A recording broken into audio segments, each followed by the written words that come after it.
Seja muito bem-vindo. Já quero Obrigado. começar a agradecer muito a sua presença aqui. É uma honra. Eu Obrigado pelo convite. vou começar deixando você sem graça. Eu vou Nossa, contar vamos lá. como a gente se conheceu. Aham. Então, o Pedro eu conheci sem querer. E é daquelas pessoas, assim, a pandemia, por um lado, separou as pessoas que estão perto, mas aproximou pessoas que estão longe, né? Então, eu acho que dificilmente eu conheceria o Pedro, assim, né? Mas a gente se esbarrou na, no Sesc, nas atividades do Sesc, da 24, e aí eu vou contar como é que eu me encantei pela pessoa. Nem tanto pelo que ele fez, porque ele foi mediador, ele não foi a pessoa principal na atividade, né? Mas todo mundo babava por ele. E todo mundo falava dele assim. Eu falei, nossa, quem é esta pessoa? Por que tá todo mundo... Né? Falava, ai, Pedro. Eu falei, nossa, ele deve ser alguém assim. Depois, uma das convidadas publicou, porque ele não contou quem ele era, nenhuma das atividades. Olha que a gente fez muita coisa juntos. É verdade. Ele não contou quem ele era, e aí uma das convidadas, a doutora Regina Sanguibon, né, postou alguma coisa dele e falei, vamos descobrir quem é o Pedro.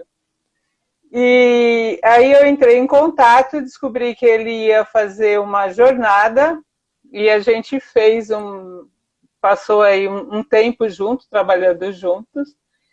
E ele é um herói, porque ele era o único homem no meio, né? O bendito fruto. E aguentou. Inclusive, eu fiz essa jornada num dos períodos mais complicados da minha vida. E essa jornada foi muito parceira mesmo. E se o Pedro fosse um psicólogo, eu diria que ele seria um psicanalista, porque ele não fala, ele não entrega tesoura, ele deixa você torrando ali, né? Ele não seria um comportamental, porque ele torra ali, deixa a gente Eu ali, seria o quê? Lacaniano? Alguma coisa meio. por aí, bem daqueles bem difíceis, porque ele não entrega, Eita. mas foi algo de tão incrível para mim que estou aqui dividindo. Uma das nossas parceiras estão aí, a Cris, né? A Cris. Eu estou dividindo aí a forma, né? Porque a CNV já vem há algum tempo, né? Mas aí eu quero divulgar a forma que o Pedro coloca isso. Por quê?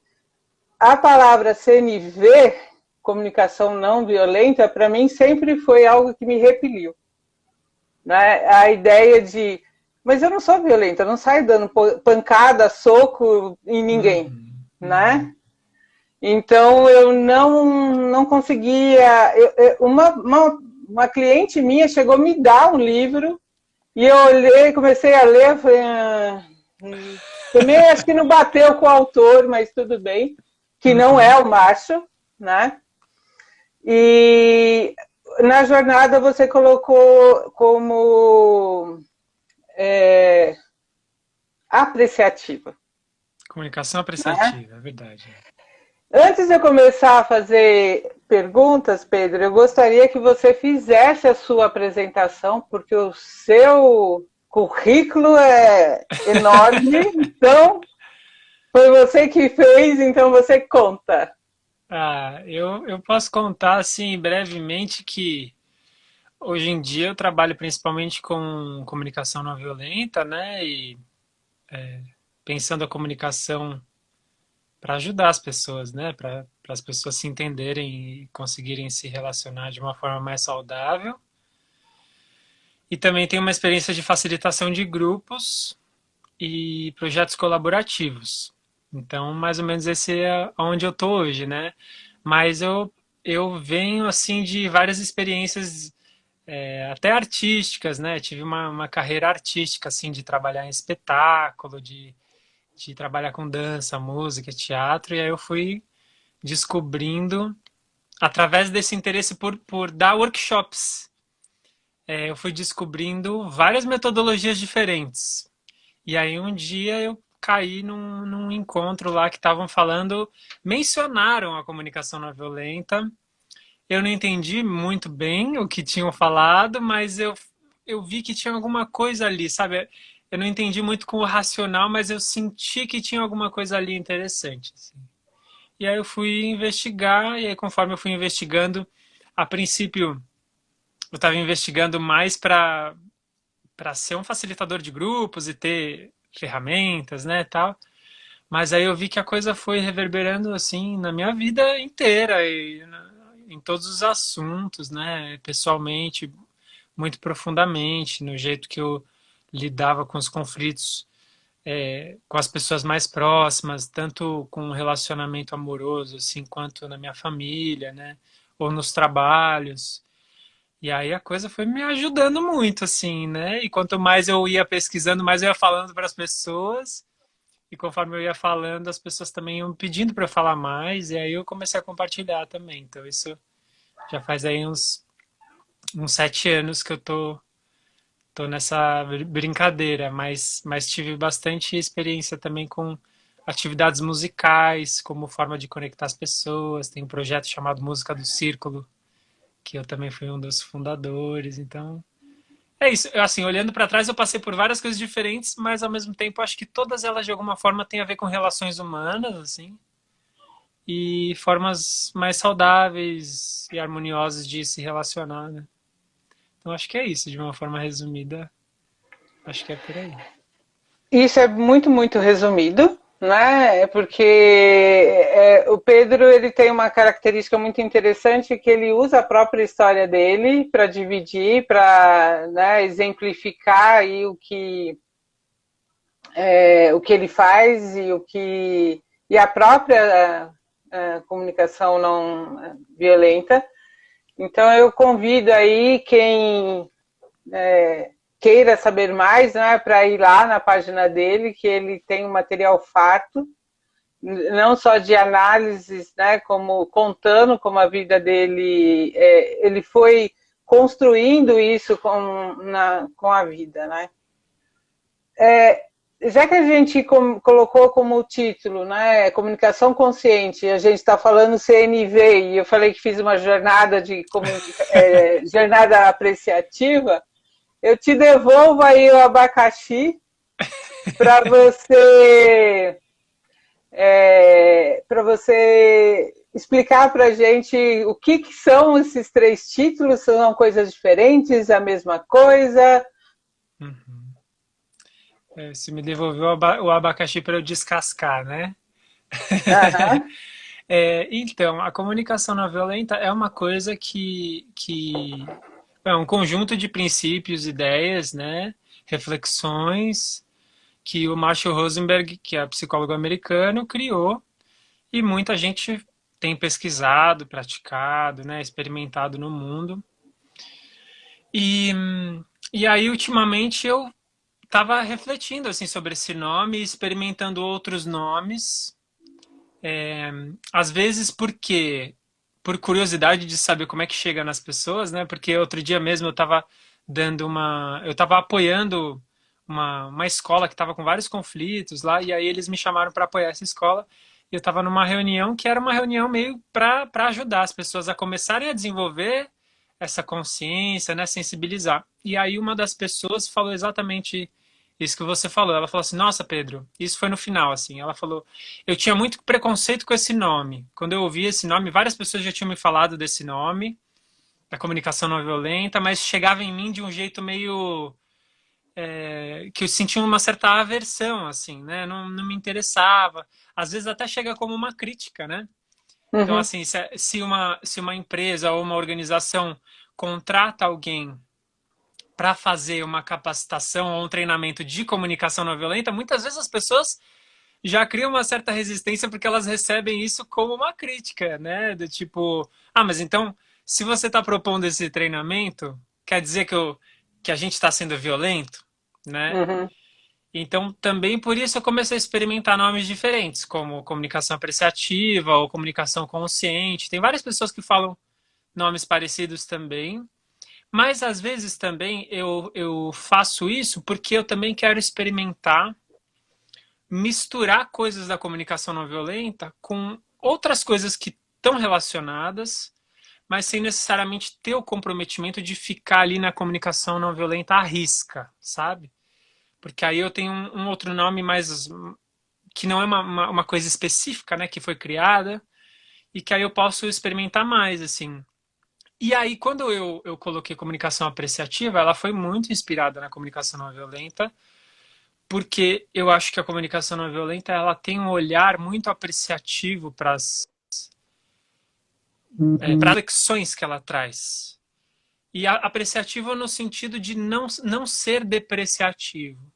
Então, como é que eu olho para as situações que estão acontecendo, para as situações que às vezes violentam, machucam as pessoas, né? Pessoas estão sendo feridas das mais diversas formas na nossa sociedade. Como é que a gente olha para isso? Mas de uma forma que não seja depreciativo no sentido de partir da culpa ou da punição, mas que seja partir da proposição de formas construtivas, né? Da gente se relacionar. Como é que a gente propõe? Então eu propus esse apreciativo nesse sentido, né? E a comunicação consciente que você falou, que eu até botei lá na minha bio, né? Uhum. Eu acho que tem a ver com essa inspiração que a comunicação não violenta me dá, porque é exatamente baseado nessa consciência das dinâmicas que vão acontecendo, que a comunicação não violenta vai ajudando, né, a gente a sacar, nossa, olha o que acontece nesses nossos processos de comunicação, olha que louco, né?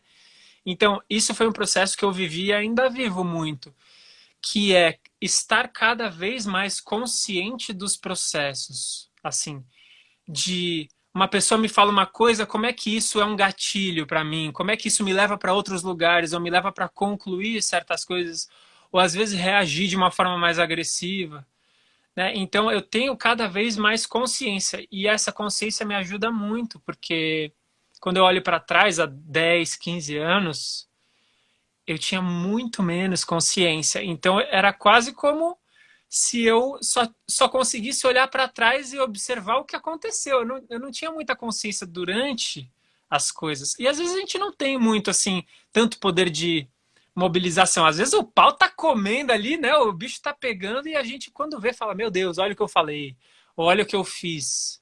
Mas hoje em dia eu tô muito mais consciente. E aí, com essa consciência, eu consigo escolher mais, assim. Mesmo depois que, às vezes, eu reagi de uma forma que eu falo: Nossa, que péssimo, né? Que eu fico triste, ou que eu fico arrependido. Mesmo quando isso acontece, hoje eu tenho mais consciência e mais repertório também de caminhos. Bom, então, daqui desse lugar aonde eu tô, o que eu faço, né? Quais são os caminhos possíveis? Quais são os caminhos possíveis até para restaurar o que aconteceu? Então, eu acho que a consciência é um dos grandes temas assim que a comunicação não violenta traz, sabe? Essa consciência sobre o que acontece com os nossos sentimentos, o que acontece dentro da gente, como é que o nosso entendimento de relações também reflete no jeito que eu me comunico, né? Porque se eu te vejo de um jeito, né? Se eu penso na Rosângela de um jeito, eu me comunico com você de um jeito. Se eu penso na Rosângela de outro jeito, eu me comunico com você de outro jeito, né? É muito interessante a gente observar como a gente se comunica de formas diferentes com pessoas diferentes. Então, assim, às vezes eu percebo que com alguém numa relação mais íntima, muitas vezes eu sou muito menos cuidadoso do que numa relação profissional, uma relação hierárquica, outra, ou com um desconhecido, né? E vice-versa também. Então, essa observação e essa consciência também vai ajudando e faz parte dessa pesquisa, né? De ter mais consciência e aí, conscientemente, escolher caminhos mais construtivos para se relacionar, né? Eu falei no começo que se você fosse um psicólogo, você seria, né, na linha analítica mas eu considero a CNV uma técnica muito voltada para psicologia comportamental cognitiva, né? Uhum. Porque é uma técnica para você entender o que você está fazendo aqui e agora, né? Então, quando você fala consciente do processo, eu acho que até pela questão dos pedidos, né, que daqui a pouco eu peço para você explicar, saber fazer pedidos. Ah, como é difícil saber fazer pedidos. Que para Sim. você poder pedir alguma coisa, você precisa saber o que você quer, né? E Uhum. se a gente está indo num movimento impulsivo, né, inconsciente, não necessariamente no sentido freudiano, né? Mas num Uhum. movimento sem ter consciência do que você está fazendo, você não vai saber pedir, você não vai conseguir. Então, antes do processo vem a, o autoconhecimento, né? E quando você fala de apreciativa, para mim me lembra muito a questão do vinho, né? Então, quando Uhum. você toma o vinho, você vai tentar sentir as notas do que tem, né? E como é.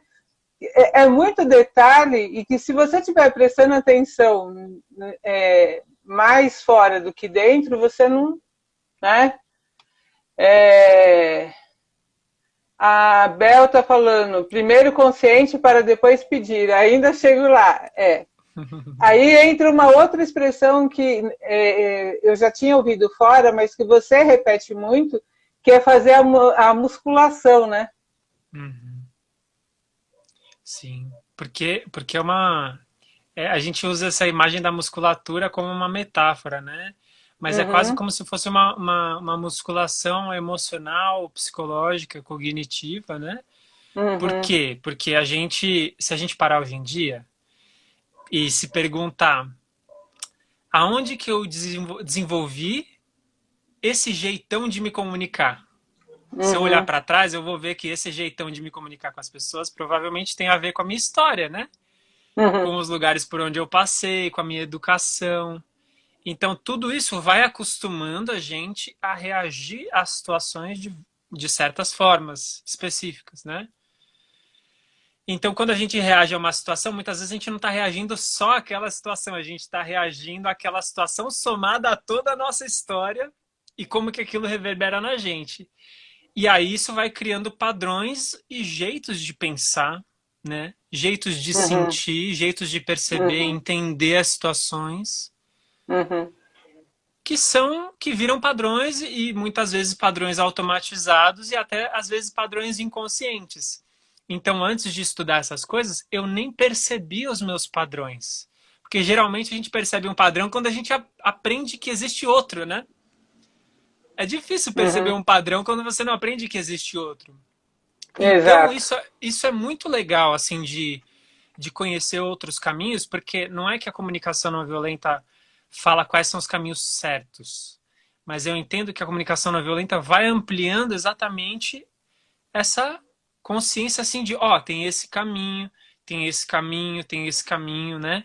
E aí, conforme a gente vai ampliando, a gente vai tendo mais escolha para investir numa transformação para desenvolver outro caminho, né? Sim, Que não vai ser aquele caminho que eu me acostumei a pensar, a sentir. E isso toma um tempo, né?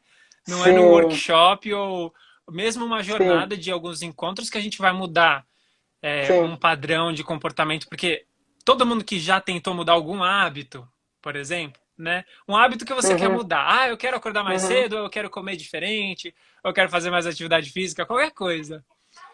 A gente fala, não, eu quero mudar. É fácil mudar? Muitas vezes não é uhum, fácil. Né? Muitas vezes você uhum, se vê repetindo aquele padrão que você não quer, e aí vem a frustração, porque você já conhece que tem outros caminhos, mas mesmo assim você continua repetindo. Por quê? Porque mudar padrão toma tempo, né? É uma sim. coisa assim, quantos anos a gente demorou para desenvolver esses padrões, né? Então não vai ser em um mês que a gente vai mudar. Uma vez uma menina que fez um curso meu, ela falou assim, mas Pedro, eu já tô há 3 meses aqui E eu não consigo mudar isso. Aí eu falei assim, quanto tempo você demorou para conseguir andar na vida, né? Se a gente pensa num bebê que nasce, desde o momento que o bebê nasce, começa a tentar andar, até o momento que a gente começa a andar muito bem, assim, com desenvoltura, pô, leva anos, né? Então Uhum, esse desenvolvimento de habilidades, ele demora, mas ele é possível para todas as idades. Eu já vi pessoas de todas as idades se desenvolvendo, mesmo as que são enquadradas assim como velhas, assim, né? Tipo, 80 anos, 90 anos. Quantas pessoas estão afim, estão se expondo? Porque tem isso, né? A gente se transforma muito mais fácil quando a gente se expõe a um ambiente que ajuda a gente a se transformar. É muito mais uhum, difícil eu me transformar se eu tentar me transformar sozinho no meu quarto, né? Mas se eu me exponho a redes ou comunidades de pessoas que estão pesquisando essa transformação, é muito mais fácil, né? Então uhum. essas pessoas, mesmo mais velhas, né, que se expuseram a essas coisas, porque às vezes tem esse rótulo, né, de quem é mais velho, já tá velho demais para mudar isso. Aham, E eu não concordo com isso, porque eu vejo mudanças acontecendo. Então, não tem essa coisa de velho demais ou novo demais. Todas as idades têm os seus prós e contras no aprendizado, né? E é possível, é super possível. Hoje em dia, quando eu olho para trás, eu vejo que eu mudei vários padrões meus. E tem vários uhum. outros padrões que eu não mudei ainda naquela régua que eu gostaria, mas eu já mudei. São microtransformações, né? Mas ainda estou caminhando aí e é uma pesquisa para a vida, assim, né? Não tem fórmula mágica, não tem é, pó mágico que vai fazer uma transformação do dia para a noite. Mas desde os primeiros contatos, eu lembro que alguma coisa já foi começando a se mexer, assim. Eu comecei a Uhum, já uhum, pensar diferente, isso foi muito legal.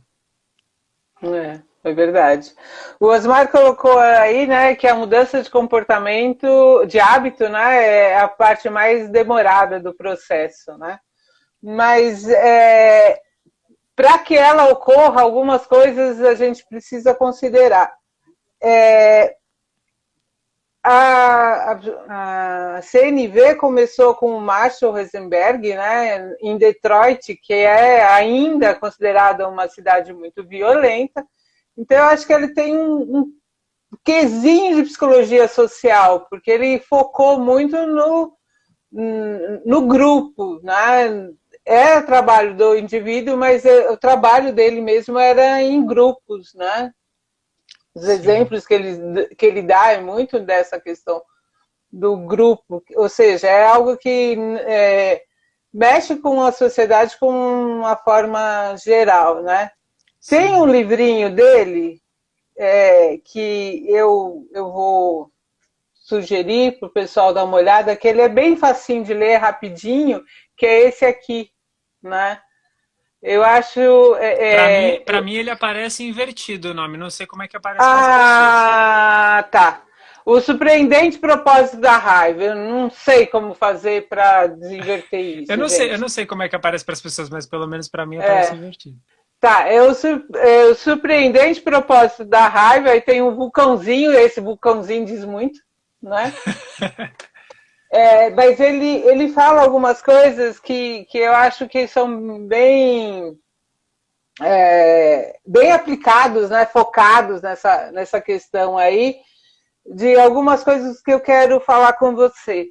O que é comunicação não. Aliás, quando é que a comunicação é violenta? Hum, essa é uma pergunta que eu acho que é uma pergunta existencial, assim, para a comunicação não violenta. Porque a comunicação não violenta, ela não propõe uma cartilha de quais são os comportamentos violentos ou os comportamentos não violentos. Então não tem um menu onde você vai olhar e falar assim, fazer isso é violento, fazer isso não é violento. Isso quer dizer que a gente vai relativizar a violência? Não necessariamente, né? Mas ao mesmo tempo, existem vários exemplos de coisas que acontecem. Por exemplo, uma coisa que acontece na minha casa e que eu acho violenta, e uma coisa que acontece na sua casa que você não acha violenta. Às vezes acontece isso, né? E isso, por exemplo, acontece também entre culturas. Então, às vezes, tem uma cultura que tem certos padrões lá de comportamento que, quando a gente olha de fora, a gente fala: Meu Deus, isso para mim é muito violento, né?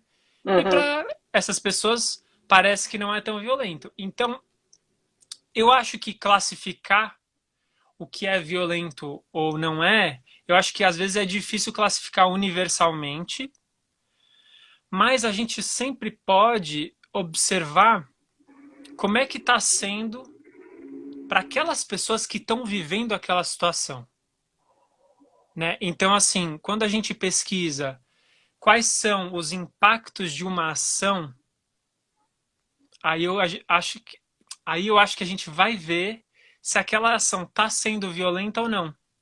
Porque às vezes tem um comportamento que não tem a intenção de ser violento, mas as pessoas que foram impactadas por aquilo tiveram uma experiência violenta. Então a uhum, intenção não garante a experiência, né? uhum, Então a comunicação não violenta vai convidando a gente a sempre checar quais são os impactos disso que está acontecendo. Porque imagina, por exemplo, se para 3 pessoas alguma coisa foi violenta, mas para outras 4 não foi, bom, para 3 pessoas foi violento. Então a gente pode olhar para isso e o que será que a gente pode fazer para cuidar disso, né? Então eu acho que esse é o caminho que a comunicação não violenta propõe, assim, que é, em vez de classificar qual que é o universalmente certo ou universalmente errado, né? Quais são os comportamentos bons, quais são os comportamentos maus, é assim, vamos checar quais são os impactos dos comportamentos e se tiver alguém que está em alguma posição que tá muito prejudicado ou está precisando muito de alguma coisa que não está sendo atendida, né? Vamos cuidar disso, vamos criar condições para cuidar de quem precisa ser cuidado, né? Agora, falando tudo isso, a gente vive numa sociedade que tem vários tipos de desigualdade, né?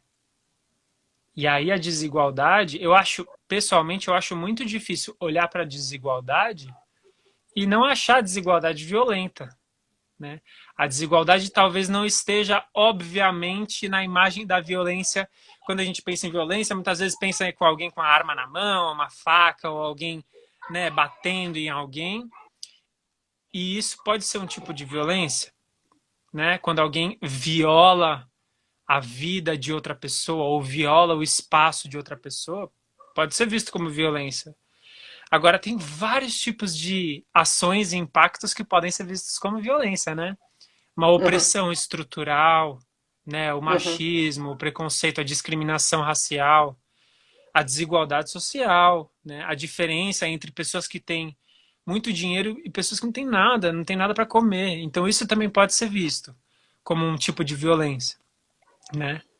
uhum. E agora o convite da comunicação não violenta é como é que a gente, em vez de ficar classificando o que é universalmente violento ou não, como é que a gente olha para as pessoas que estão precisando de cuidados, né? Como é que a gente cuida de todo mundo e como é que a gente diminui as relações de desigualdade, né? Isso não quer dizer diminuir as diferenças, porque a gente é diferente, todo mundo é diferente, né? A gente tem coisas em comum, obviamente, mas a gente tem várias coisas diferentes, então não é igualar todo mundo e nem apagar as diferenças, mas assim, como é que a gente olha para as desigualdades e as desigualdades que são destrutivas, né? Então acho que essa é a pesquisa aí, tanto no campo macro, né, socialmente, quanto no campo mais micro, dentro da nossa casa também, Uhum. porque existem situações muitas vezes de opressão ou de violência ou de abuso ou de alguma desigualdade que está acontecendo e que também prejudica a gente, né? E também de alguma forma cria experiências tóxicas e experiências destrutivas. E às vezes internamente também, né? Às vezes nos meus diálogos internos também eu estou me tratando de uma forma que é tóxica para mim mesmo. Sim. Então pode até ser um tipo de autoviolência, né? Uhum. Então isso também faz parte da pesquisa. Aqui, deixa eu ver. A Elizabeth falou: comunicação violenta, podemos dizer que é uma leitura individual no olhar de quem observa, ligada à emoção desta pessoa. Eu acho que toda a classificação que a gente faz, né, quando a gente qualifica alguma coisa ou categoriza, né, é sempre em relação a alguma outra coisa. Então, se eu Uhum, falo assim, por exemplo, tal pessoa é bonita, estou adjetivando, né? Tal pessoa é baixa, tal pessoa é grossa, é sempre em relação a alguma outra referência. Não existe uhum, uma classificação isolada, né? Então, se eu uhum, falo assim, isso daqui é violento, isso é sempre em relação a alguma outra referência que eu tenho daquilo que não é violento, né? Agora, muitas vezes esses padrões eles não são universais e se eu vou muitas vezes para uma conversa ou para uma interação achando que as minhas referências são universais, isso muitas vezes é conflitivo, né? Porque a outra pessoa tem outros referenciais do que é justiça, o que é violência, o que é educação, o que é grosseria, o que é bonito, o que é feio, né? Então, essa consciência também ajuda a gente a trocar ideia e a se relacionar, porque eu sei que uma coisa que para mim é óbvia e é o correto, é o jeito certo de viver, para você uhum. talvez seja diferente, né? Então, se eu vou muito Sim. rígido a esse padrão, vai ser muito difícil eu interagir com você. Isso não quer dizer que eu preciso Uhum. abrir mão dos meus valores, mas saber Sim, que cada um também tem as suas referências, né? sim. Tem uma questão, Pedro, que assim eu ainda estou pendurada na história dos pedidos, mas eu quero deixar um pouco mais para frente, Aham. que tem, apesar de ser, né, desenvolvido por um psicólogo nos Estados Unidos, que é um país que tem bastante avanço na área da psicologia, né, a CNV é muito vista como, por algumas pessoas, é entendida por algumas pessoas como uma questão meio religiosa, né? Hum. E talvez na minha, eu sou recente, né, aí neste mundo, né? Eu acho que muito pela forma que ela se expressa, que ela usa compaixão, né? Hum.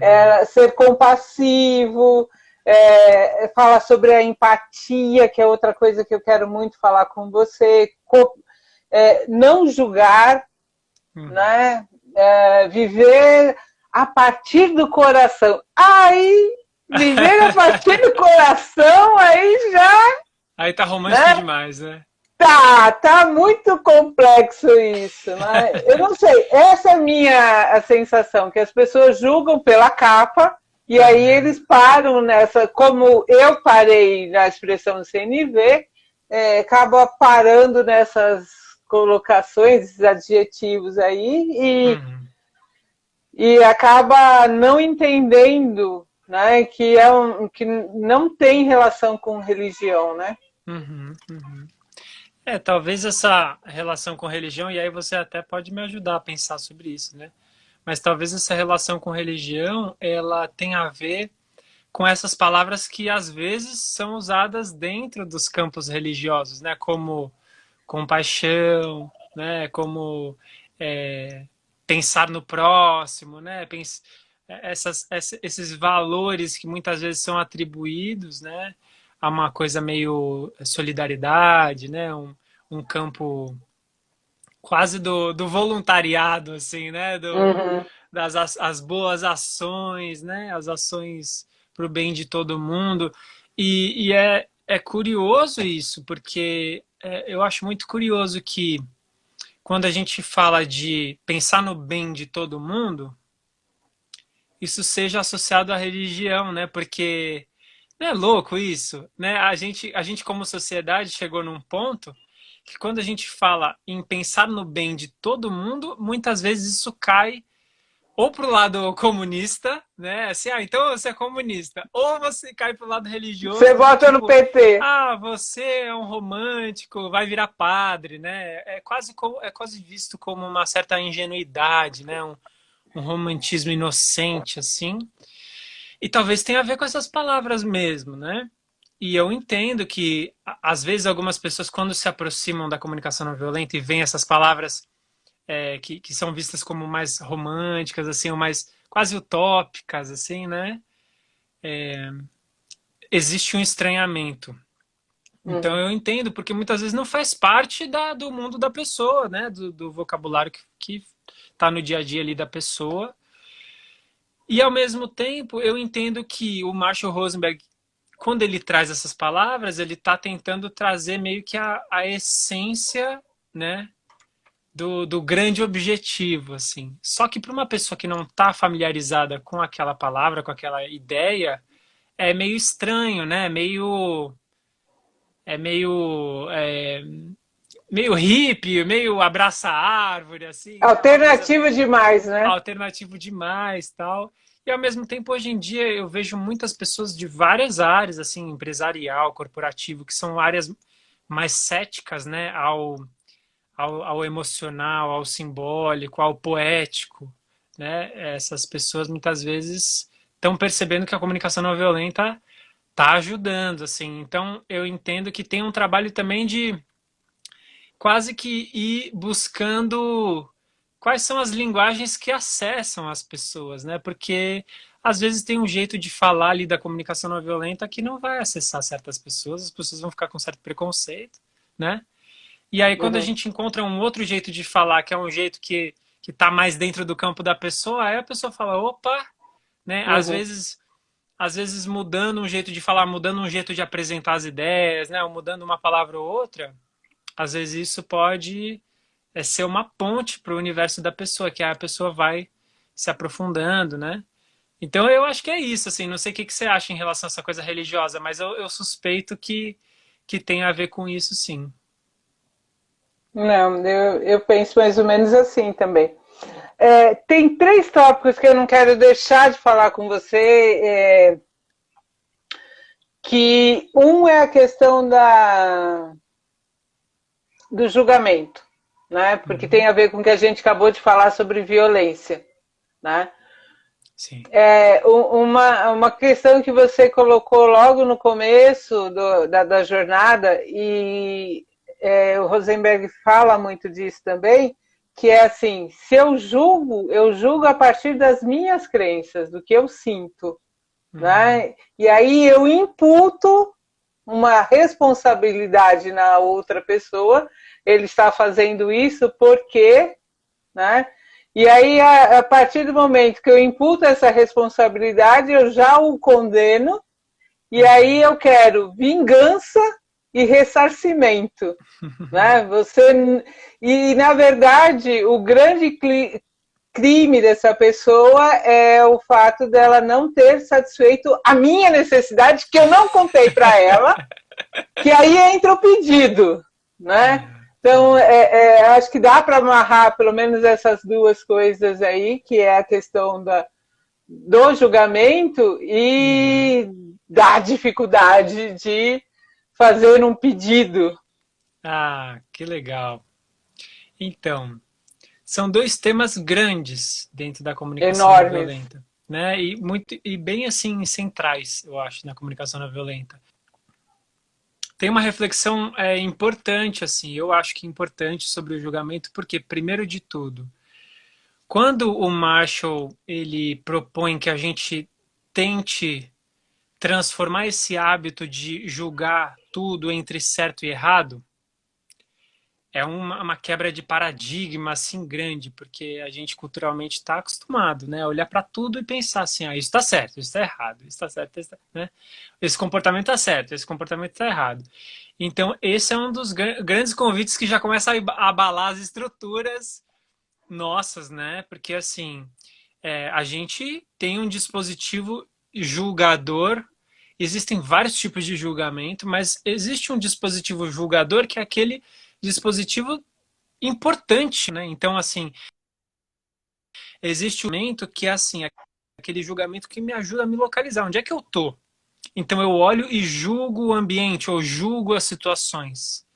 Essa situação é perigosa para mim? Não é? Então tem vários julgamentos que são importantes. Então tem uma especificidade sobre o julgamento que ele fala assim: quando a gente começa a perceber que existem alguns tipos de julgamentos que são moralizadores, o que isso quer dizer, né? Esse julgamento que é moralizador, que tenta classificar tudo entre certo e errado, né? Ou melhor ou pior. Esse julgamento é interessante da gente ficar atento, porque esse julgamento muitas vezes ele vai diminuir as chances da gente conseguir se relacionar com as outras pessoas de uma forma construtiva, né? Então, se eu olho, por exemplo, para uma pessoa e falo assim, essa pessoa é uma mulher. Esse julgamento, necessariamente, ele não está julgando o que é bom, o que é ruim, melhor ou pior. Né? Ele está julgando, classificando as coisas para se localizar. Tem uma mulher aqui. Agora, se eu olho e falo assim, uma mulher e ela é pior que eu, por causa disso, disso, disso, esse é um julgamento moralizador, né? Que já está classificando o que é melhor ou pior. E isso para tudo. Então, para comportamentos, né? Se eu olho alguém fazendo alguma coisa e falo assim, nossa, essa pessoa está fazendo isso, nossa, essa pessoa é sem educação mesmo, né? Uma pessoa egoísta. Então, antigamente, quando eu não conhecia esse jeito de refletir sobre julgamento, eu falava as coisas e achava que eu estava falando sobre a verdade, né? Então, essa pessoa é mal educada, isso é um fato, né? Eu olhava para isso e falava assim, isso é um fato, essa pessoa é grossa, né? E aí vem o Marshall sugerindo esse convite de diferenciar. Será que dá para diferenciar o que é um julgamento, uma avaliação, né, uma opinião sua, e o que está mais próximo de ser um fato observável, né, uma ação concreta? Então, assim, se eu falo, a pessoa levantou da cadeira e saiu pela porta. Eu estou tentando descrever uma cena, mas tentando não carregar essa descrição com opiniões e julgamentos. Então, essa é uma das habilidades que a gente vai trabalhando dentro da comunicação não violenta. E não é uma questão só de palavras, mas é um jeito de pensar, né? É um jeito de pensar que a gente vai desconstruindo e reconstruindo. E aí você falou da coisa do julgamento, dos pedidos, né? Então, às vezes existem situações que eu gostaria muito que alguém fizesse algo, né? Só que eu não peço. Porque ou eu acho que é uma coisa muito Ele óbvia, que tem não que deve ser saber. pedida, né? Muitas vezes tem isso, assim, é uma coisa tão óbvia que não deve ser pedida, ou eu acho o fim da picada eu ter que pedir isso, ou eu acho que é um desaforo ter que pedir isso, né? Tem todas essas coisas em volta do pedir. Às vezes eu tenho até uma dificuldade de identificar que eu gostaria daquela coisa acontecendo, que existe uma expectativa minha, um desejo meu, né? E aí a pessoa vai lá e faz de outro jeito. E aí vem a frustração, a raiva, né? A chateação, às vezes a tristeza. E esses sentimentos todos revelam para mim, se eu conseguir fazer essa leitura, eles revelam para mim que existia sim um desejo ali meu, uma expectativa minha, que a pessoa fizesse de um outro jeito, né? Que muitas vezes eu, olhando para essa situação, eu julgo o jeito que essa pessoa fez como, que absurdo, olha o que essa pessoa fez. É um absurdo ela fazer desse jeito. Então, é quase como se, ao falar da pessoa, eu não visse que existe também a minha preferência de como é que eu gostaria de ver aquilo sendo feito também, né? Quando eu falo assim, nossa, que absurdo, olha o que essa pessoa fez. É confortável para mim, porque eu não estou me incluindo nessa equação. Eu não estou falando assim, nossa, olha o que essa pessoa fez, eu gostaria muito que tivesse sido de outro jeito, por isso que eu estou frustrado. Não é assim que eu penso, né? Eu penso, nossa, essa pessoa fez um absurdo e isso que ela fez está errado. Então a nossa mente é muito rápida, né? Para julgar as situações, julgar as pessoas, os comportamentos delas. E às vezes um pouco a nossa mente tem certa dificuldade de perceber assim, tá, mas qual era o pedido que eu gostaria de ter feito, talvez, para que essa situação fosse para outro lado, ou a partir dessa situação que aconteceu, já estou sentindo a frustração, será que a partir dessa frustração eu consigo extrair um conhecimento sobre mim, né? E formular isso num pedido? que também é uma musculatura, porque a gente não está acostumado. E muitas vezes a gente faz pedidos vagos, né? Ou pedidos que não são muito precisos, ou pedidos que já estão carregados de um julgamento e de uma crítica ali por trás também, né? Às vezes tem um pedido que ele já chega meio carregado de crítica. Então a pessoa que está recebendo o pedido, ela já está recebendo um pedido meio assim, meio... Nossa, mas esse jeito de pedir já vem com tanta crítica que eu não tenho a menor vontade de parar para olhar para isso, né? Então, essas diferenciações todas, eu acho que elas vão ajudando a gente a não é a anestesiar os nossos sentimentos, porque os nossos sentimentos são importantes para revelar, né? Imagina se alguém faz uma coisa que eu não gosto e eu não sinto nada, eu não vou conseguir reagir àquilo, né? Eu não vou ter informações sobre como é que poderia ser de uma próxima vez. Então, os sentimentos têm essa função interessante, né? De revelar. Mas, ao mesmo tempo, para a gente conseguir extrair essas informações, a gente precisa de uma capacidade para extrair essas informações das situações. E para isso a gente precisa dessa consciência, né? Essa musculatura que vai ajudar a gente a fazer essa leitura toda. Pedir não é fácil. E uma coisa também que eu tenho vontade de falar, Rô, que eu acho que muita gente não fala sobre isso, que é assim, muitas vezes a responsabilidade pelo pedir, ela é empurrada para a pessoa. Então assim, você devia ter pedido. Se você não pediu, a culpa é sua, né? Isso é importante para você, então você devia ter pedido, né? Porque se você não pediu, a responsabilidade é sua. E eu acho que tem um problema aí, porque muitas vezes as relações e os ambientes, eles não encorajam a gente a pedir as coisas, né? A gente muitas vezes fica em dúvida, será que eu vou pedir? Às vezes dá uma preguiça, porque da outra vez que eu pedi, essa pessoa me tratou mal, ou essa pessoa me puniu de alguma forma, né? Ou tirou sarro de mim, ou me diminuiu, ou me julgou. Então todo esse histórico também vai deixando a gente pensando duas vezes ali, né? Antes de fazer pedidos. Porque muitas vezes também os pedidos, eles revelam o que é importante pra gente, né? Então é muito mais fácil eu falar assim, Rô, o jeito certo de fazer as coisas é esse. Eu não me exponho, eu tô falando do jeito certo, né? Agora, se eu faço assim, Rô, será que você poderia fazer tal coisa? Porque pra mim, isso é muito importante. Eu tô revelando pra você uma coisa que é importante pra mim, uma necessidade minha, né? Uma coisa que é quase como se fosse uma vulnerabilidade, expondo um pouco de mim, né?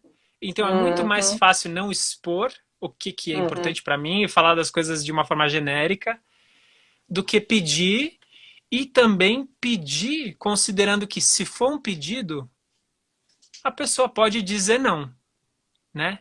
Se eu estou apresentando um pedido para a pessoa e não estou abrindo saída para ela dizer não, é bem provável que esse pedido não seja um pedido, que ele esteja maquiado de pedido, mas que ele seja uma exigência, né? Sim. E os pedidos, na minha experiência, depois que eu comecei a fazer essa pesquisa, toda vez que eu faço um pedido, toda vez é muito, mas muitas vezes que eu faço pedidos para as pessoas, eu tento mostrar para elas que elas têm escolha. Porque geralmente elas recebem muito melhor o meu pedido quando eu apresento para elas a possibilidade de dizer não. Né? Então eu falo, se não der, tudo bem, a gente acha um outro jeito, a gente vê o que a gente pode fazer, o que você acha disso. Né? Então esse espaço de construção, em vez de um pedido que é assim, quase como se fosse a última palavra, né? É uma imposição final. Então eu gosto de pensar no pedido como um começo de conversa. Sim. E não um fim de conversa. Porque às vezes eu faço um pedido, aí você fala, não, mas será que pode ser assim?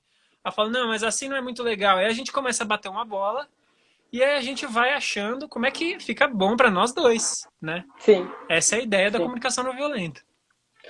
Então, aí tem vários problemas, né? Que primeiro, para você fazer um pedido, você tem que saber o que você quer.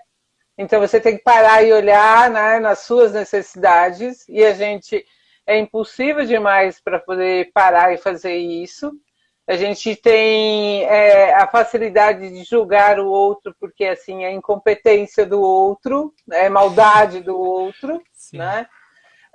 Quando eu vejo essa questão do pedido, né, é muito curioso porque a esposa é muito, né, a fim de fazer isso, né?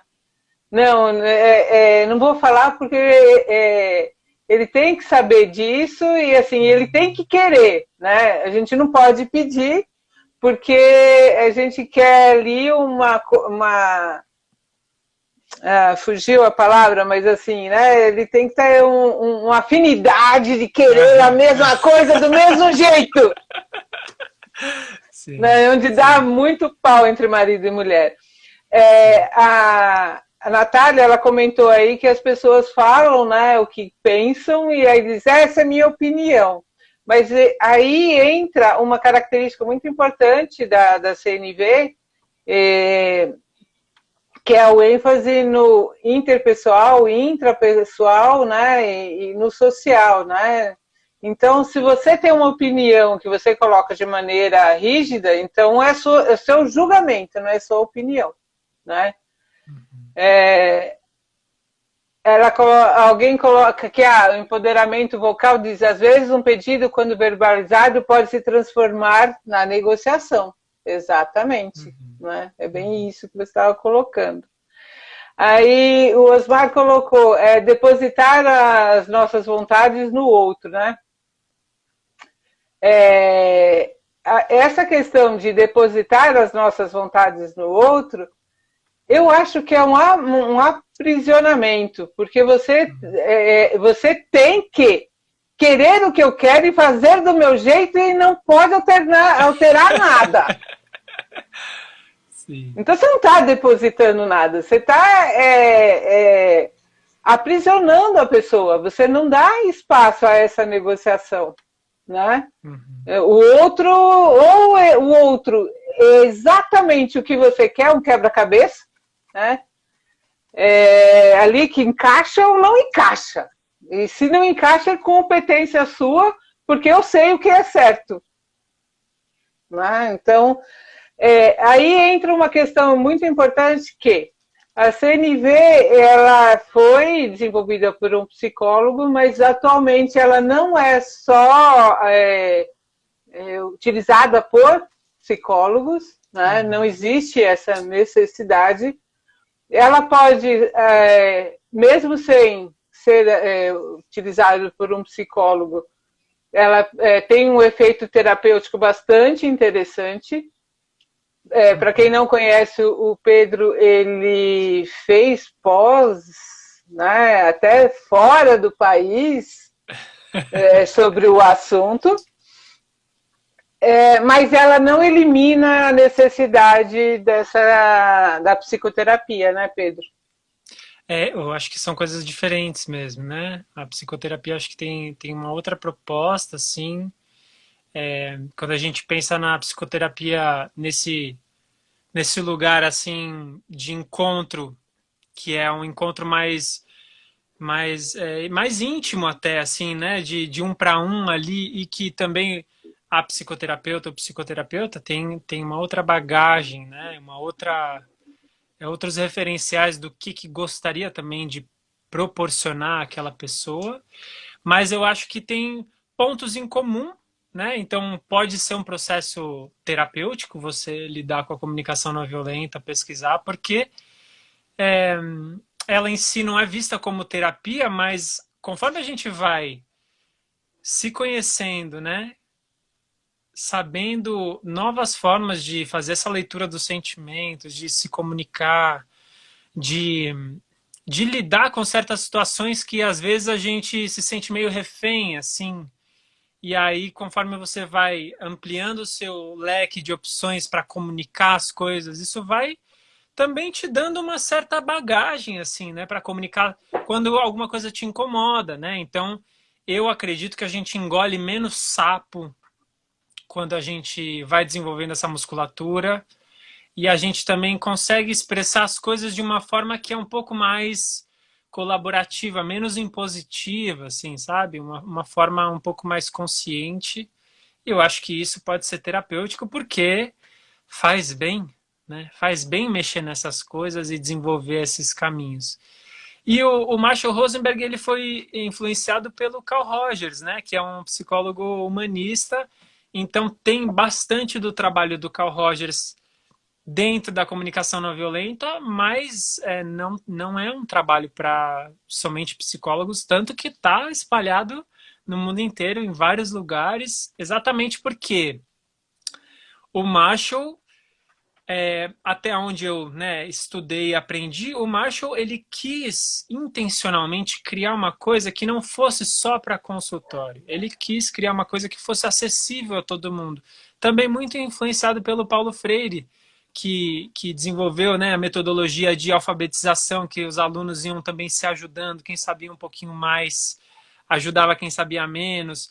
Então tem até um áudio do Marshall que ele fala sobre isso, que ele queria criar uma coisa, sistematizar uma coisa que pudesse ajudar as pessoas a espalhar.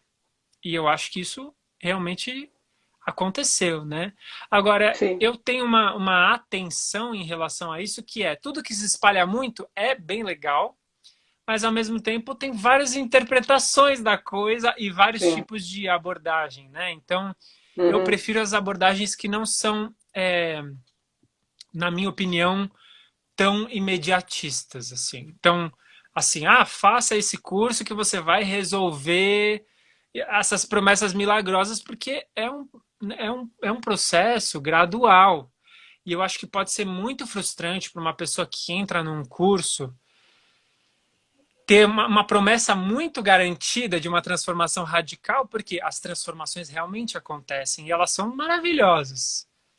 Mas para a gente se transformar, toma tempo, dedicação, né? Não tem milagre.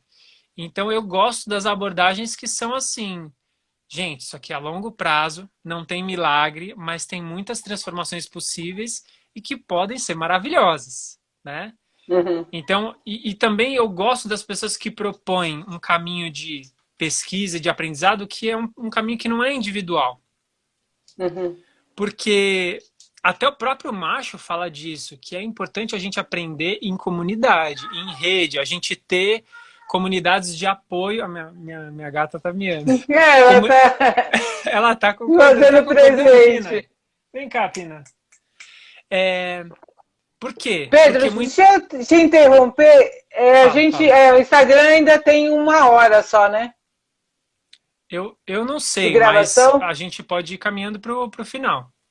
A gente já deu 1 hora. Tá.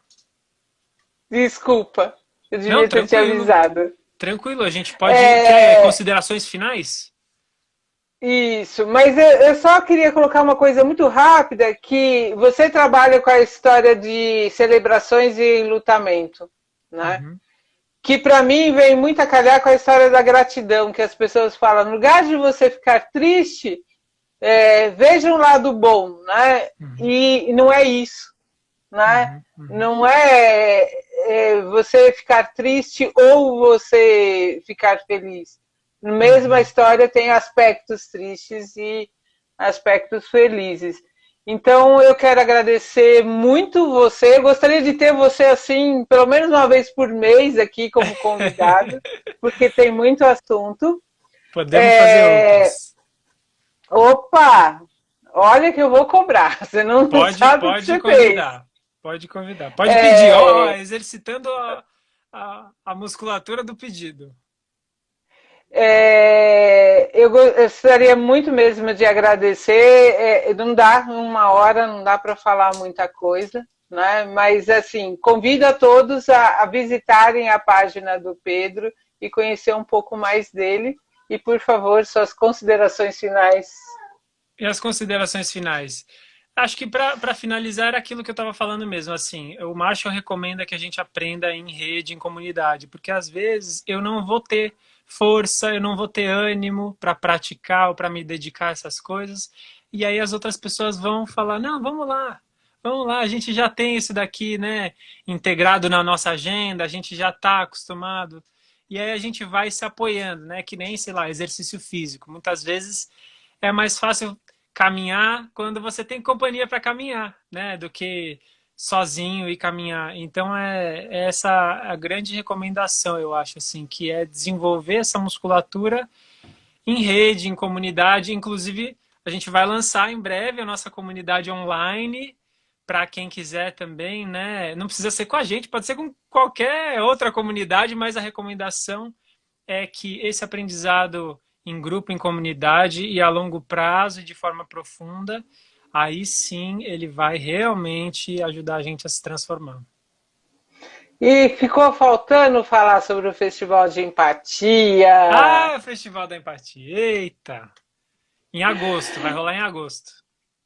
Então, em breve a gente marca outro para a gente nem falar, nem falo de aprofundar, porque tem tantas outras coisas para a gente falar que precisa Aham. de muitas lives. Gente, Sim, agradeço sim. a todos por terem ficado aqui com a gente. Novamente, eu agradeço muito, Pedro, por você ter aceitado o meu convite e pela generosidade aí de discutir com a gente. Tá Obrigado bom? também, obrigado a todo mundo. E quem quiser saber mais ou que tiver qualquer dúvida, também é só falar comigo que eu tô aí à disposição. Não é à toa que ele chama Pedro Consorte. É, Um abraço para obrigado, Rô. vocês, gente. Obrigado você. Tchau, Tchau. tchau.